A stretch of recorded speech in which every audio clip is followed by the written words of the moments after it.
ಕೆಲಸ ಇಲ್ಲ, ಸಂಬಳ ಇಲ್ಲ, ಬಾಡಿಗೆ ಕಟ್ಟಿಲ್ಲ, ತರಕಾರಿ ಇಲ್ಲ, ಹಾಲಿಲ್ಲ, ಸ್ಕೂಲ್ ಫೀಸ್ ಕಟ್ಟಿಲ್ಲ, ಮನೆ ಕಟ್ಟಿಲ್ಲ, ಸೈಟ್ ತಗೊಂಡಿಲ್ಲ, ಬಂಗಾರ ಇಲ್ಲ.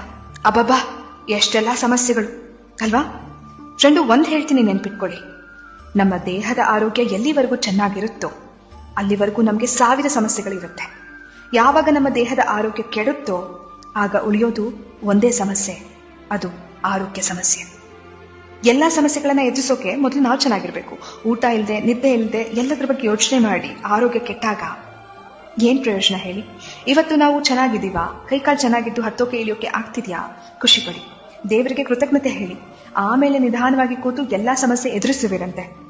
ಹೇಗೆ ಬದುಕು ಕಟ್ಕೋಬೇಕು, ದುಡ್ಡು ಹೇಗ್ ಮಾಡ್ಬೇಕು, ಕಾರ್ ಹೇಗ್ ತಗೋಬೇಕು, EMI ಕಟ್ಟಬೇಕಾ, ಆಮೇಲೆ ಯೋಚನೆ ಮಾಡಿ.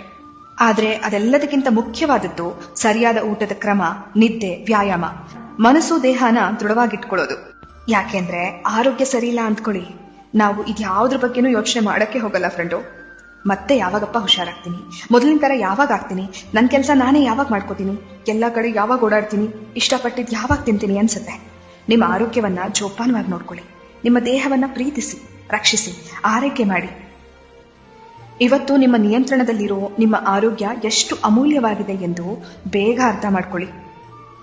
ಎನ್ನ ಕಾಲೇ ಕಂಬ, ದೇಹವೇ ದೇಗುಲ, ಶಿರವೇ ಹೊನ್ನ ಕಳಶವಯ್ಯ ಎಂಬ ಬಸವಣ್ಣನವರ ವಚನದಂತೆ ನಮ್ಮ ದೇಹ ಶಿವ ನೆಲೆಸುವ ದೇವಾಲಯವಾಗಲಿ, ಆರೋಗ್ಯವೇ ಮಹಾಭಾಗ್ಯವಾಗಲಿ. ನೀವು ಕೇಳ್ತಿದ್ದೀರಾ ಭಾವಗಳ ದನಿ. ನಾನು ಕನ್ನಡದ ಅಪ್ಪಟ ಅಭಿಮಾನಿ.